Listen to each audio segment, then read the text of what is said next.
Olá, seja bem-vindo à nossa segunda aula de exercícios da aula 2. E nessa aula a gente vai fazer um desafio, tá? Na aula passada nós resolvemos um algoritmo de ordenação genérico e nessa aula a gente vai fazer a análise de um algoritmo de ordenação Bubble Sort. É um algoritmo muito conhecido na área da computação, é um dos algoritmos quadráticos principais aí, mais conhecidos, e ele traz um desafio, tá? A gente tem um desafio aqui bem interessante na resolução desse exercício. Vou ler aqui um enunciado. Utilizando a técnica de contagem de etapas ou de instruções, encontre as fórmulas de complexidade de tempo T de n do melhor e pior caso para o algoritmo Bubble Sort. O que é que torna esse exercício desafiador? Quando a gente olha assim à primeira vista, fora o próprio nome Bubble Sort, ele parece idêntico ao algoritmo de ordenação do exercício A, né? Então o que é que ele traz de diferente? Bom, ele traz na estrutura de repetição interna esse menos i aqui, ó, esse menos i. E isso, apesar de ser apenas um detalhe, aparentemente um detalhe, ele faz toda a diferença na análise do algoritmo. Ele torna muito complexo o entendimento do comportamento da estrutura de repetição interna do algoritmo. A gente vai se debruçar de forma bem detalhada, eu vou conduzir a resolução desse exercício de forma bem detalhada, passo a passo, para que você entenda todo o processo matemático de percepção, de resolução, algébrico, até a gente encontrar a fórmula fechada do melhor e do pior caso de forma exata, de forma precisa, tá? Bom, então vamos começar com a análise do algoritmo. Eu sempre começo com a estrutura de repetição externa, tá? O for externo. Analisando aqui a estrutura de repetição, a gente percebe que eu tenho o iterador i, que vai percorrer o arranjo n, né, os nossos dados que estão dispostos em um array, que é recebido aqui pela função. Essa variável i do for externo vai percorrer da posição 0, que é a primeira posição do array, até a penúltima posição. Isso é dado aqui pela condição de parada da estrutura de repetição. Enquanto i for menor que length menos 1 unidade, ou seja, ele vai até a penúltima posição. Disso daqui a gente já consegue tirar que a quantidade de repetições, a quantidade de incrementos imposta por essa repetição vai ser igual a n-1, que é a quantidade da posição 0 até a penúltima posição. Então, se um array tiver 10 posições, vão ser 9 repetições, uma para cada posição desse array, tá? Isso já me permite fazer a análise das primeiras instruções. Então, vou colocar aqui em vermelho mesmo, a instrução do loop externo, int recebe 0, é uma instrução que é executada uma única vez. A quantidade de incrementos, o i++, é igual à quantidade de repetições da estrutura de repetição, que nesse caso aqui vão ser n menos 1 instruções. A gente já viu o porquê desse n menos 1. A quantidade de comparações do teste condicional da estrutura de repetição, aqui representada pela expressão i menor que n.length menos 1, vai ser igual à quantidade de repetições mais uma instrução, que é aquela instrução que testa e abandona a estrutura de repetição. Nesse caso vai ser n menos 1 mais 1. Vão se isolar, esses dois, vão ser n instruções no total. Tá? Eu vou colocar uma linha aqui agora, tentar desenhar uma linha aqui, porque agora eu vou fazer a análise das repetições internas. Então, para esse for interno aqui, as coisas são um pouco mais complexas. Eu vou começar da premissa que eu já abordei na aula anterior, de que para cada repetição externa existem n repetições internas, ou seja, a cada vez que o for externo repete, várias repetições do for interno, né? Todo o ciclo interno acontece, tá? Então, obviamente que a estrutura, esse for interno em azul, vai executar uma quantidade muito maior de vezes do que o n-1, óbvio. Mas vamos tentar entender a complexidade, a real complexidade dele aqui. Bom, posso começar com a análise aqui do int j recebe 0, int j recebe 0, que é apenas uma única instrução que vai ser executada para cada repetição do externo. Como o externo tem n-1 repetições, então é óbvio que isso vai ser 1 multiplicado por n-1, que vai resultar, no final das contas, em n-1 instruções. Bom, Agora que entra a parte complexa desse algoritmo Bubble Sort, a parte desafiadora. Eu fico até com vergonha de pedir para você parar o vídeo e tentar fazer sozinho, porque realmente é desafiador, requer um conhecimento matemático isolado, que não tem muito a ver com programação, né, as progressões aritméticas, que eu vou explicar aqui de forma detalhada, tá? Não precisa se preocupar, não é nada de outro mundo o conhecimento matemático que a gente precisa ter para desenvolver essa expressão. Eu vou colocar aqui já a instrução J++, e a grande dificuldade aqui de premeditar, você poderia dizer, Davi, mas vai ser a mesma coisa que a análise anterior, ele vai percorrer da posição aqui 0 até a penúltima posição. Na verdade não, porque esse "-i" aqui é quem atrapalha as coisas, tá? Bom, e o que significa esse "-i", tá? Como é que ele impacta tão negativamente assim na compreensão desse fora externo? Eu vou fazer o seguinte, eu vou criar uma matriz aqui, mudar a cor, colocar a cor vermelha. Então, suponhamos que eu tenho um array de capacidade 5 e eu vou simular aqui as posições que a variável i assumiria aqui durante a sua execução. Então, posição 0, a segunda posição 1, a terceira posição 2, a quarta posição 3 e a quinta e última posição, a posição de índice 4. Então, esses são os índices do array que a variável i poderia assumir em cada uma das suas execuções. E vou colocar aqui nas colunas as possíveis posições assumidas pela variável j, pelo loop interno, para cada uma dessas execuções aqui da variável i. Então a variável j poderia assumir a posição 0 a primeira, a posição 1 a segunda, 2 terceira, 3 quarta e última 4. Okay? Essas são as posições do array que poderiam ser assumidas pela variável j. Pois bem, o que a gente vai fazer agora? A gente vai simular o comportamento das repetições, quais dessas repetições a estrutura de repetição interna, o j, vai ou não assumir. Bom, primeiro, a gente pode perceber aqui que a estrutura de repetição externa, ela vai da posição 0 até a penúltima, ela não vai até a última. Então, eu poderia dizer que essa repetição aqui na última posição do array jamais vai ser executada, tá? Isso para os dois aqui. Quando o valor de i é igual a 0, a primeira repetição do loop externo, o loop interno ele repete da posição 0 até a posição 5 menos 1 menos i. Como i é igual a 0, vai ser 5 menos 1 menos 0, que é igual a 4, né? Então, ele vai repetir de 0 a 3, ou seja, enquanto j for menor que 4.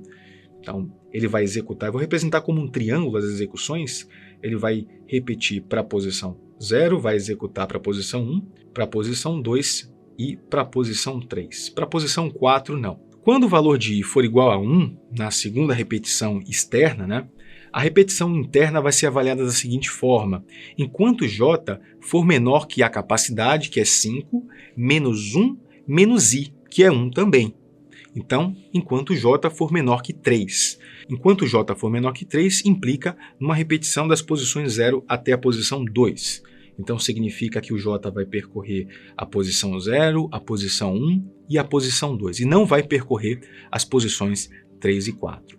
Na terceira repetição, quando o valor de i for igual a 2, significa que essa expressão vai ser avaliada como enquanto j for menor que 5, menos 1, menos 2. 5 menos 3, né?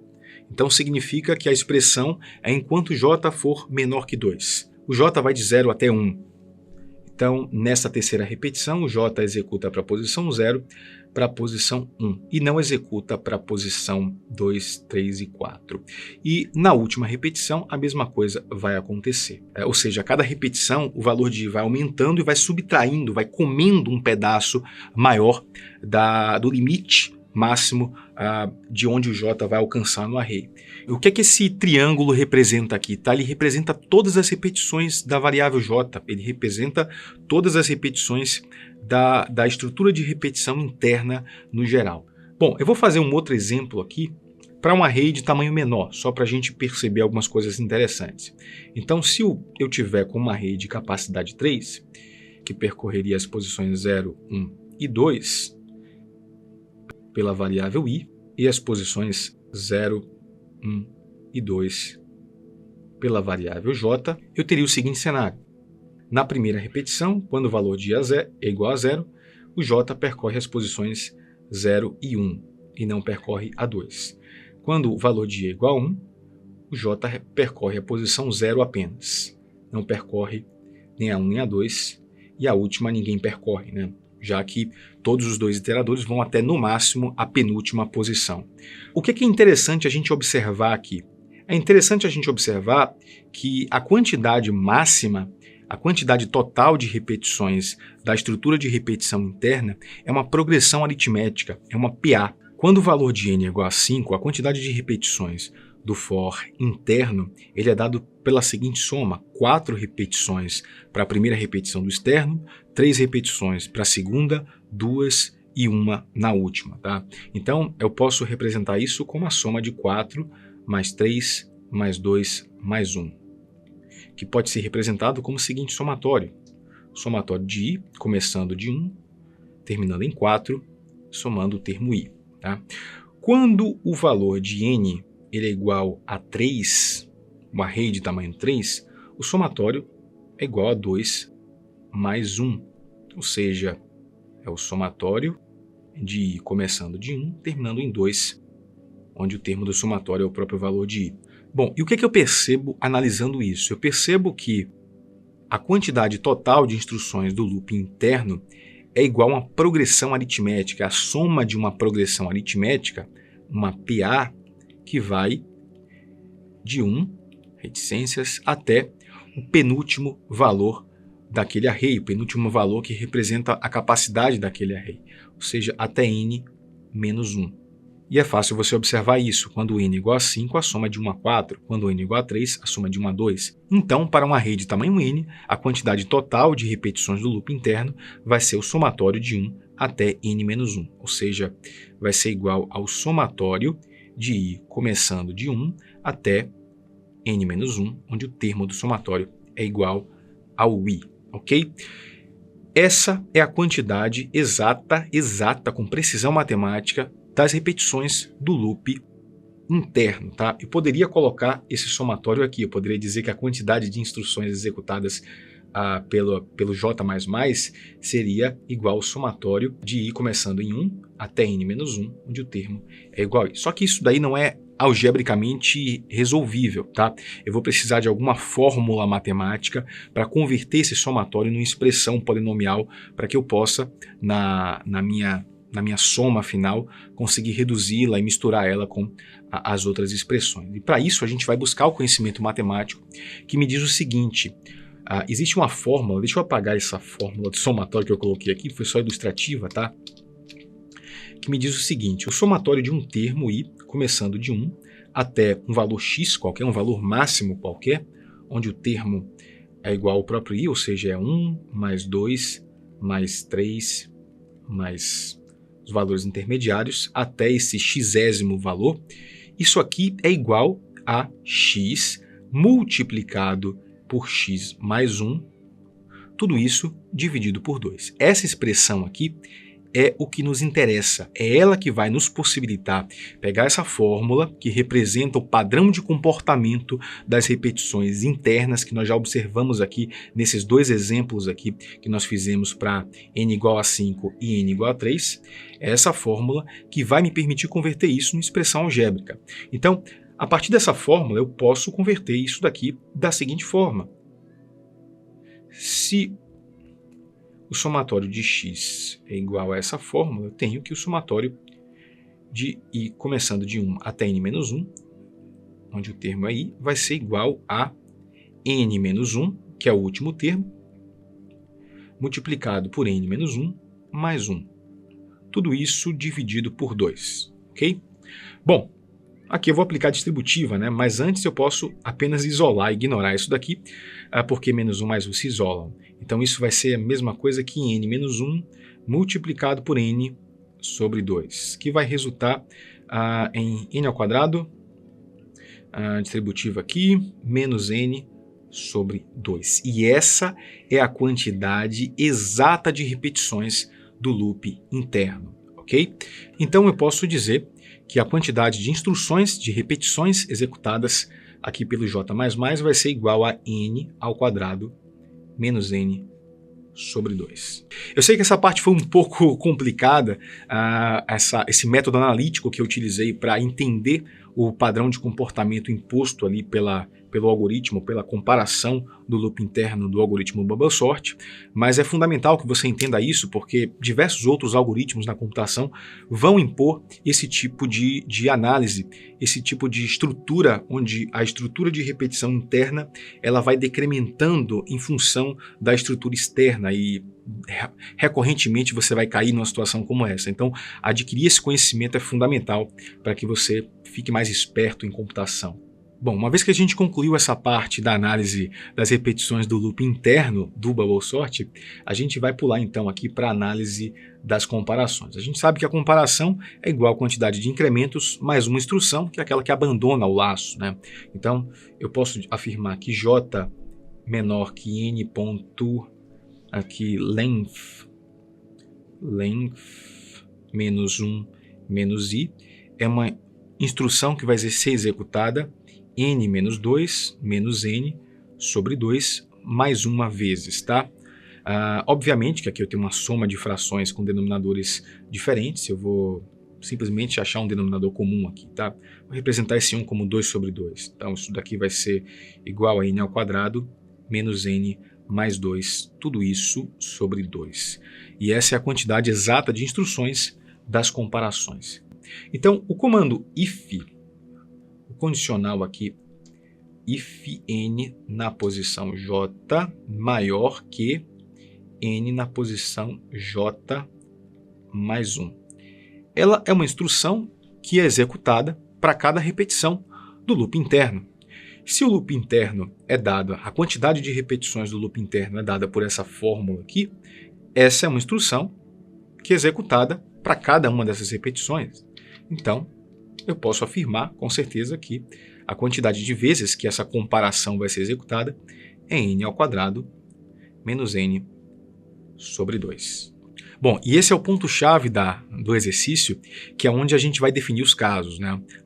O melhor caso é a situação na qual esse condicional sempre vai ser falso e essas instruções aqui nunca vão ser executadas. E o pior caso, onde o condicional sempre vai ser verdadeiro e essas instruções sempre serão executadas. Eu vou começar com o melhor caso, considerando que essas instruções aqui internas nunca vão ser executadas, tá? Depois que eu achar a fórmula fechada, eu apenas replico ela para o pior caso e somo mais o custo dessas 3 instruções aqui que a gente vai deixar para calcular depois, tá? Para não embaralhar aqui esse processo. Bom, então vamos começar com o cálculo de t de n no melhor caso. Vou colocar aqui em MC.